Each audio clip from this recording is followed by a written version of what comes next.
అంబేద్కర్ కోనసీమ జిల్లా రామచంద్రాపురం నియోజకవర్గంలో వైఎస్ఆర్ కాంగ్రెస్ పార్టీ కార్యాలయంలో నిర్వహించిన ప్రెస్ మీట్ లో పార్టీ నియోజకవర్గ ఇన్ఛార్జ్ పిల్లి సూర్యప్రకాష్ మీడియాతో మాట్లాడారు. ఈ సందర్భంగా రాష్ట్ర ముఖ్యమంత్రి నారా చంద్రబాబు నాయుడు తిరుపతి లడ్డుపై కల్తీ నెయ్యి కలిపారని అసత్య ఆరోపణలు చేస్తూ డైవర్షన్ రాజకీయాలకు పాల్పడుతున్నారని విమర్శించారు. ప్రజలకు అందాల్సిన అభివృద్ధి సంక్షేమ కార్యక్రమాలను పక్కన పెట్టి మాయమాటలతో ప్రజలను తప్పుదోవ పట్టిస్తున్నారని అన్నారు. తిరుమల తిరుపతి లడ్డు మహాప్రసాదంపై జరుగుతున్న దుష్ప్రచారం పూర్తిగా అసత్యమని సుప్రీంకోర్టుకు సిబిఐ సమర్పించిన తుది ఛార్జ్షీట్లో స్పష్టంగా పేర్కొన్నప్పటికీ ఇప్పటికీ ఇలాంటి తప్పుడు ప్రచారాలతో భక్తుల మనోభావాలను కించపరచడం అత్యంత హేయమైన విషయమని ఖండించారు. ప్రజలు ఇలాంటి అసత్య ప్రచారాలను నమ్మకుండా నిజాలను గ్రహించాలని పిలుపునిచ్చారు. ఈ ప్రెస్ మీట్ లో డాక్టర్ బిఆర్ అంబేద్కర్ కోనసీమ జిల్లా అధికార ప్రతినిధి శ్రీ పెమ్మిరెడ్డి మురళి, కందులపాలెం సర్పంచ్ పెంకే వీరరాఘవులు కూడా మాట్లాడుతూ తిరుపతి లడ్డుపై జరుగుతున్న దుష్ప్రచారాన్ని తీవ్రంగా ఖండించారు. ఈ కార్యక్రమంలో ప్రజా ప్రతినిధులు, మండల కన్వీనర్లు, నాయకులు మరియు కార్యకర్తలు పాల్గొన్నారు. ఈ రామచంద్రపురం నియోజకవర్గానికి సంబంధించి పిల్లి సూర్యప్రకాష్ గారు ఇన్ఛార్జ్ గారి ఆధ్వర్యంలో ఈ ప్రెస్ మీట్ పెట్టడం జరుగుతుంది. ఈ ప్రెస్ మీట్కి విచ్చేసిన ఎలక్ట్రానిక్ మీడియా వారికి, ప్రింట్ మీడియా వారికి, పత్రికా విలేకరులకు అందరికీ కూడా మా నమస్కారాలు తెలియజేసుకుంటూ, మరి ఈరోజు రాష్ట్రంలో జరుగుతున్నది మీకు అందరికీ కూడా తెలుసు. ఎందుకంటే మీ ద్వారానే ప్రజలకు తెలుస్తుంది. ఏదైనా సరే సంక్షేమ పాలన మరిచి ప్రజలకు ఏదైతే ప్రజలు ఈ ప్రభుత్వానికి మీరు మమ్మల్ని పాలించండి అని ఓట్లేసి గెలిపించారో అవన్నీ పక్కన పెట్టి కక్షపూరిత రాజకీయాలుగా, అంటే ఒక అబద్ధాన్ని నిజంగా చెప్పేలాగా, అంటే అది జరగకపోయినా సరే అబద్ధాన్ని నిజంగా ప్రజల ముందు బలవంతంగా రుద్దే ప్రక్రియ కొనసాగుతుండడంలో ఎటువంటి సందేహం లేదు. దానికి ఉదాహరణగా మీకు ఒకటి చెప్పదలుచుకున్నాను మిత్రులారా. తిరుమల లడ్డు ఈ ఇష్యూ ఏదైతే ఈ కూటమి ప్రభుత్వం అధికారంలోకి వచ్చి 4వ నెల నుంచి ఈ లడ్డు విషయం ప్రారంభమైంది. అంటే గతంలో జగన్మోహన్ రెడ్డి గారు వైఎస్ఆర్ కాంగ్రెస్ పార్టీ పరిపాలించిన 5 సంవత్సరాల్లో బమ్మిని చేసి, ఏదైతే వైఎస్ఆర్ కాంగ్రెస్ పాలన సరిగ్గా జరగలేదని బమ్మిని చేసి ప్రజలను నమ్మించి అధికారంలోకి వచ్చిన ఈ తెలుగుదేశం కూటమి పార్టీ ఏదైతే ఉందో ఆ పార్టీ అధికారంలోకి వచ్చిన తర్వాత శాశ్వతంగా, అంటే జగన్మోహన్ రెడ్డి గారిని కానీ వైఎస్ఆర్ కాంగ్రెస్ పార్టీని కానీ శాశ్వతంగా మళ్ళీ అధికారంలోకి రాకుండా ప్రజల్లో ఒక అబద్ధాన్ని నిజానుగా రుద్దాలనే బలమైన ప్రక్రియతో పనిచేస్తుంది తప్పితే ప్రజా సంక్షేమం గురించి, ప్రజల పాలన గురించి అయితే ఈ ప్రభుత్వం పనిచేయట్లేదని నిదర్శనం ఏంటి ఈ రోజు తిరుమల లడ్డు. మరి తిరుమల లడ్డూని ఎందుకంటే ప్రపంచవ్యాప్తంగా భక్తుల మనోభావాలు అందరూ కూడా తిరుమల గురించి మీకు అందరికీ తెలుసు. అంటే మన ఆంధ్రప్రదేశ్లో తిరుమల దేవాలయం ఉన్న తిరుమల తిరుపతి వెంకటేశ్వర స్వామి కలియుగ ప్రత్యక్ష దైవం వెంకటేశ్వర స్వామి దేవాలయం మన తిరుపతిలో ఉన్నా సరే అది రాష్ట్ర వ్యాప్తంగానే కాదు, మన దేశవ్యాప్తంగానే కాదు, ప్రపంచవ్యాప్తంగా కొన్ని కోట్ల మంది భక్తులు ఉన్న దేవాలయం. అలాంటి దేవాలయం, అటువంటి దేవాలయం ఒక రకంగా చెప్పాలంటే ఆ దేవాలయం మన రాష్ట్రానికే కాకుండా మన దేశానికే ఒక కీర్తి ప్రతిష్టలో ఒక మణి లాంటి దేవాలయం. మరి అటువంటి దేవాలయంలో ఏదో అపచారం జరిగిందని చెప్పేసి ఈ కూటమి ప్రభుత్వం వచ్చిన వెంటనే ఏదైతే ప్రజల్లోకి తొందరగా వెళ్తుందో అనేది పట్టుకుని లడ్డూలో, అంటే మనం అందరికి కూడా చాలా ఇబ్బందిగా ఉంది, యానిమల్ ఫ్యాట్ కలిసిందని, పంది కొవ్వు కలిసిందని ఒక విమర్శలు లడ్డు మీద చేసి ఈ కూటమి ప్రభుత్వం ప్రజల్ని మభ్యపెట్టాలనే ఆలోచనతోటి చాలా పెద్ద ఎత్తున అది ప్రచారం చేస్తుంది. మీకు ఒకటే చెప్తున్నాను మిత్రులారా, ఒక రాష్ట్ర ముఖ్యమంత్రిగా, అంటే గౌరవప్రదమైన ఒక రాష్ట్ర ముఖ్యమంత్రిగా ఉంటూ చంద్రబాబు నాయుడు గారు నిజాలను పూర్తిగా తెలుసుకోకుండా ఏదన్నా ఒక విమర్శ వచ్చినప్పుడు ఒక రాష్ట్ర అంటే ప్రజలు మాట్లాడినట్టు ఒక ముఖ్యమంత్రి గారు మాట్లాడకూడదు. దాని మీద పూర్తి అవగాహన ఉండి దాని మీద పూర్తి రిపోర్ట్ ఉన్నప్పుడే ఆయన ప్రెస్ మీట్లో కానీ పత్రికా ముఖం కానీ అనౌన్స్ చేయాలి తప్పితే. ఎందుకని నేను అడుగుతున్నానంటే తిరుమల తిరుపతి దేవస్థానం అనేది, తిరుమల వెంకటేశ్వర స్వామి ఆలయం అనేది ప్రపంచం అందరూ కూడా కొలిచే అత్యుత్తమైన దైవం వెంకటేశ్వర స్వామి. మరి అటువంటి స్వామి మీద, అంటే మీరు ఒకటి అనుకుంటున్నారు, జగన్మోహన్ రెడ్డి గారి మీద నిందలు వేస్తున్నాం అని అనుకుంటున్నారు తప్పితే మీరు జగన్మోహన్ రెడ్డి గారి మీద నిందలు వేయలేదు. పవిత్రమైన వెంకటేశ్వర స్వామి ఏదైతే ఈ రాష్ట్రంలో ఇక్కడ దేవాలయం ఎక్కడున్నా సరే దేశవ్యాప్తంగా ప్రపంచవ్యాప్తంగా ఉందో భక్తుల మనోభావాల మీద మీరు నిందలు వేశారు. ఎందుకంటే ఒక ప్రసాదాన్నే, తిరుమల లడ్డు ప్రసాదాన్ని ఏ విధమైన యానిమల్ ఫ్యాట్ కానీ పందుకోవు కానీ కలవకపోయినా సరే కలిసి నేను ఒక ముఖ్యమంత్రి హోదాలో మీరు చెబితే ప్రజలు నమ్ముతారు తప్పనిసరిగా. కానీ ప్రజల నమ్మకాన్నే మీరు ఈరోజు కోల్పోయారు.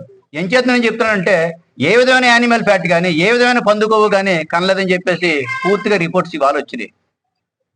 ఈ ఇంతలా రిపోర్ట్స్ వచ్చిన వల్లనే మీరు అంటే జగన్మోహన్ రెడ్డి గారు ఒక్కరు మాట్లాడుతుంటే మొన్న మీరు అంబటి ఈ లడ్డు గురించి జరిగిన విషయంలో మీరు అందరూ చూశారు. జగన్మోహన్ రెడ్డి గారు ఒక్కరు మాట్లాడితే ఆ రోజు 15 మంది ప్రెస్ మీట్ పెట్టాల్సిన పరిస్థితి మీకు ఎందుకు వచ్చింది ఈ రోజుని?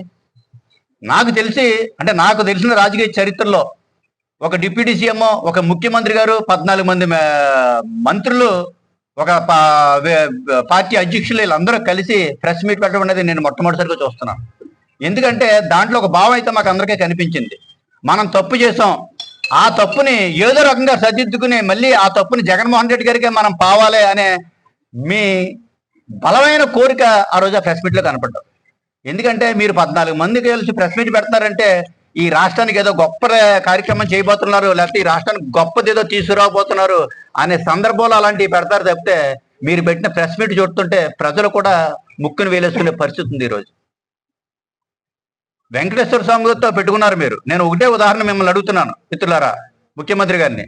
గౌరవ ముఖ్యమంత్రి వర్యులు తిరుమల లడ్డూలో పందుకవు కలిసిందని చెప్పేసి మీరు నా హృదయపూర్వక నమస్కారాలు తెలియజేసుకుంటూ, ఈ రాష్ట్రంలో గడిచిన కొన్ని రోజుల నుంచి జరుగుతున్నటువంటి పరిణామాలందరికీ కూడా తెలుసు. మరొక్కసారి ఈరోజు రామచంద్రపురం నియోజకవర్గ ప్రజల ముందుకు తీసుకురావాలని ఈ యొక్క ప్రెస్ మీట్ ఏర్పాటు చేయడం జరిగింది.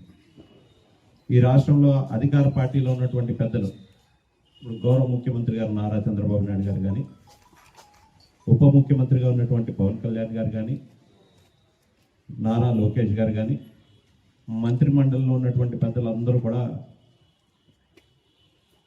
వైఎస్ఆర్ కాంగ్రెస్ పార్టీ అధ్యక్షులు వైఎస్ జగన్మోహన్ రెడ్డి గారిని రాజకీయంగా ఎదుర్కోలేక ఏదో రకంగా ఇరుకుని పెట్టాలని తిరుమల తిరుపతి దేవస్థానం పవిత్రంగా భావించే లడ్డూని అడ్డంగా పెట్టుకుని ఒక అసత్య ఆరోపణలు, ప్రచారాలు గడిచిన కొన్ని రోజుల నుంచి చేస్తున్నారనేది మనందరం కూడా చూస్తా ఉన్నాం.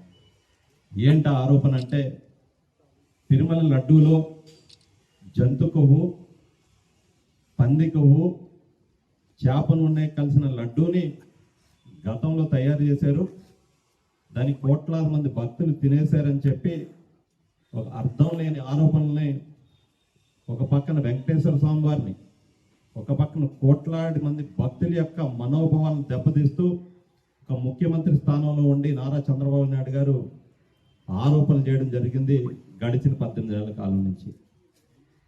రీసెంట్గా సుప్రీంకోర్టుకి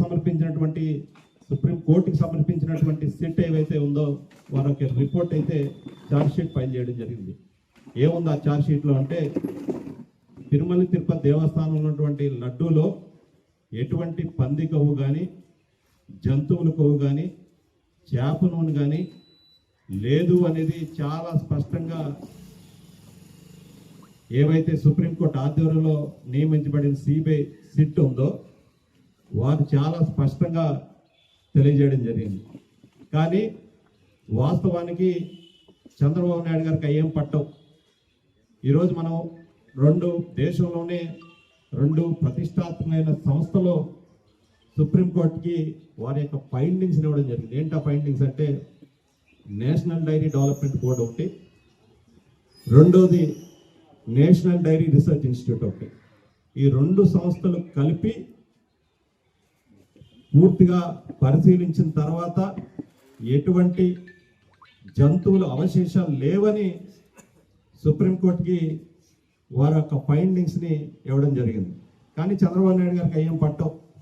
తన వాటే నగ్గాలి, వ్యవస్థలు ఏ రిపోర్ట్ ఇచ్చినా అది చెల్లదు అని చెప్పి ఏదో రకంగా వైఎస్ఆర్ కాంగ్రెస్ పార్టీని, వైఎస్ జగన్మోహన్ రెడ్డి గారిని ఇరుకుని పెట్టే ప్రయత్నం చేస్తూ ఉన్నారు. ఈరోజు గడిచిన 18 నెలల నుంచి చూస్తూ ఉన్నాం. మొట్టమొదట్లో ఆవు నూనె, జంతు కొవ్వు, పంది కొవ్వు లేదా చేప నూనె అన్నారు. ఈరోజు కొత్త పల్లె అందుకుంటున్నారు. ఏకంగా బాత్రూంలో వాడే క్లీనర్స్ కెమికల్స్ ఏవైతే ఉన్నాయో అవి వాడి లడ్డూ తయారు చేస్తారన్నారు. మరి ఏది నిజం చంద్రబాబు నాయుడు గారు చెప్పాలి ఇవన్నీ కూడా.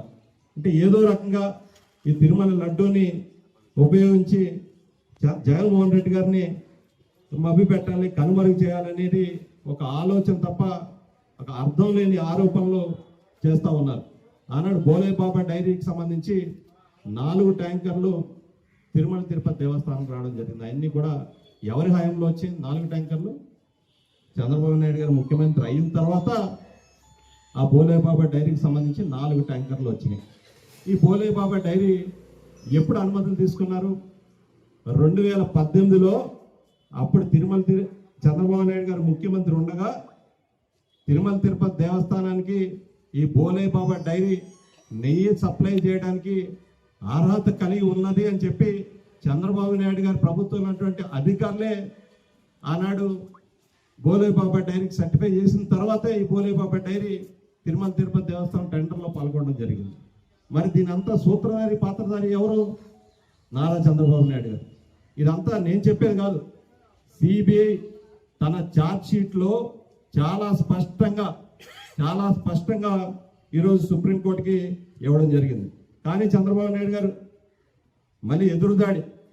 వైవి సుబ్బారెడ్డి గారి పేరు ఎందుకు లేదు, వైఎస్ జగన్మోహన్ రెడ్డి గారి పేరు ఎందుకు లేదు, ఇదంతా వైఎస్ఆర్ కాంగ్రెస్ పార్టీ నాయకులే చేశారు కల్తీ అంతా అని చెప్తా ఉన్నారు. మరి సుప్రీంకోర్టుకి ఎవరు ఆశ్రయించారు అన్నాడు ఎవరు ఆశ్రయించారు? వైవి సుబ్బారెడ్డి గారు సుప్రీంకోర్టు ఆశ్రయించి దీనిపై సమగ్ర దర్యాప్తు చేయండి, వాస్తవ పరిస్థితులు ఏమన్నా ఉంటే వెలుగు తీయండి, బాధ్యులైన చర్యలు తీసుకోండి అనేది ఆనాడు వైవి సుబ్బారెడ్డి గారు సుప్రీంకోర్టు ఆశ్రయించడం జరిగింది. ఈరోజు తెలుగుదేశం ప్రభుత్వానికి ఏం పట్టట్లేదు. గడిచిన 20 నెలల నుంచి ఆలయాలపై అనేక రకాలుగా దాడులు చేస్తూ ఉన్నారు. మొన్ననే చూసాం మన నియోజకవర్గంలో ద్రాక్షారమ భీమేశ్వర స్వామి ఆలయంలో కపాలేశ్వర శివలింగం ఎవరి హయాంలో జరిగిన ధ్వంసం? కూటమి ప్రభుత్వం తెలుగుదేశం పార్టీ ముఖ్యమంత్రి నారా చంద్రబాబు నాయుడు గారు ముఖ్యమంత్రిగా ఉన్నప్పుడే ఆ ధ్వంసం జరిగింది. లేదా శ్రీశైలంలో గోడ కూలిందంటే ఎవరి హయాంలో జరిగింది? నారా చంద్రబాబు నాయుడు గారే అయింది. సింహాచలం మరి ఈ తిరుమల తిరుపతి లడ్డు మీద చంద్రబాబు గారు డైవర్షన్ పాలిటిక్స్ లో భాగంగా చేస్తున్నారని చెప్పేసి నాకు అనిపిస్తుంది. ఎందుకంటే ప్రభుత్వం వచ్చిన తర్వాత 4 నెలల తర్వాత ఈ తిరుమల తిరుపతి లడ్డు మీద అవసరం జరిగింది, ఈ జంతువులు కలిసినని చెప్పేసి ఒక అంశం లేవనెత్తడం జరిగింది. దానిపైన సుప్రీంకోర్టు, దేశ అత్యున్నత న్యాయస్థానం సుప్రీంకోర్టు వారు మీరు కొన్ని కోట్ల మంది భక్తుల మనోభావాలు దెబ్బతింటున్నాయి, ఈ లడ్డు మీద ఎవరు ఎటువంటి ప్రసారాలు చేయొద్దని చెప్పేసి ఒక ప్రకటన చేసి దానిపైన మేము సిబిఐ దర్యాప్తు చేస్తున్నాం అని చెప్పేసి ఓ ప్రకటన రిలీజ్ చేసింది అత్యున్నత న్యాయస్థానం వారు. అలాగే సిబిఐ వారు మొత్తం అంతా ఎంక్వైరీ చేసి ఒక రిపోర్ట్ రూపంలో మరి అత్యున్నత న్యాయస్థానం వారికి అందజేయడం జరిగింది. దానిలో భాగంగానే 2 ల్యాబ్లు పరిశీలన చేసి దీంట్లో ఎటువంటి జంతు కొవ్వు కలలేదని చెప్పేసి ఇవ్వడం జరిగింది. జరిగిన తర్వాత లేనిది ఉన్నట్టు చెప్పాలి, ప్రజలను నమ్మించాలనే దృక్పథంతో చంద్రబాబు నాయుడు గారు వాళ్ళ కేడర్కి మరి పిలుపునిచ్చారా ఇంకోటి చేశారనేది మనకు తెలియదు, కానీ ఫ్లెక్స్ వేయించి నగర నడిబొడ్లలో కట్టించడం జరిగింది. అది జరిగిన తర్వాత మాజీ సీఎం మా ప్రీతం నాయకుడు జగన్మోహన్ రెడ్డి గారు మరి పార్టీ కేడర్కు ఇది అంతా పచ్చి అబద్ధం జరిగింది కాబట్టి మన కేడర్ అంతా ఎక్కడ వెంకటేశ్వర స్వామి గుడి ఉంటే అక్కడికి వెళ్ళి పూజలు చేయించాలని చెప్పేసి ఒక పిలుపునిచ్చారు. ఆ పిలుపు మేరకు మరి గుంటూరు అంబటి రాంబాబు గారు గుడికి వెళ్ళి వస్తూ ఆ ఫ్లెక్స్ను చూసి ఇదంతా పచ్చి అబద్ధం, ఈ ఫ్లెక్స్ తీసేయాలి, 24 గంటలు టైం ఇస్తున్నాం అంటే మీరు పెట్టింది మీరు తీసుకుంటేనే బాగుంటుంది, మేము తీస్తే బాగోదని చెప్పేసి ఉద్దేశంతో ఆయన చెప్పడం జరిగింది.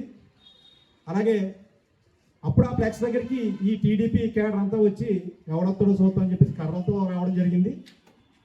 అప్పుడు ఈ కేసులు పెట్టి కేడర్నే బలహీనపరచాలనే దృక్పథంతో ఇదంతా జరుగుతుంది. ఇదంతా ఎందుకు జరుగుతుంది? ఇదంతా ఒక ట్రాప్. లేటెస్ట్గా వైజాగ్ ఎమ్మెల్యే అరవ శ్రీధర్, ఒక అమ్మాయి Janasena MLA, railway code Janasena MLA, ఆ అమ్మాయి డైరెక్ట్గా వచ్చి నాకు 5 సార్లు అబార్షన్ చేయించడం చెప్పేసి పబ్లిక్గా వీడియోలు రిలీజ్ చేయడం జరిగింది. ఆ నెక్స్ట్ వెంటనే చంద్రబాబు నాయుడు గారి వియ్యంకుడు బాలకృష్ణ బావమర్ది అల్లుడు అయినటువంటి భరత్, వైజాగ్ ఎంపీ అనుకుంటాను, ఆయన 5,000 కోట్ల భూ స్కామ్ చేశాడని చెప్పేసి ఇంకోటి వచ్చింది. వాటిని డైవర్ట్ చేయడానికి ఈ తిరుమల తిరుపతి లడ్డు వ్యవహారాన్ని హైప్ చేయించి ఈ చంద్రబాబు నాయుడు గారు ఇదంతా నడుపుతున్నాడు. అయ్యా చంద్రబాబు నాయుడు గారు, మేము ప్రజలు మీకు ముఖ్యమంత్రి పదవి కట్టబెట్టింది ప్రజలకు సంక్షేమ పాలన అందించమని, మరి అది మానేసి ఇటువంటి డైవర్షన్ పాలిటిక్స్ చేయడం ఎంతవరకు సబబు అని నేను అడుగుతూ సెలవు తీసుకుంటున్నాను.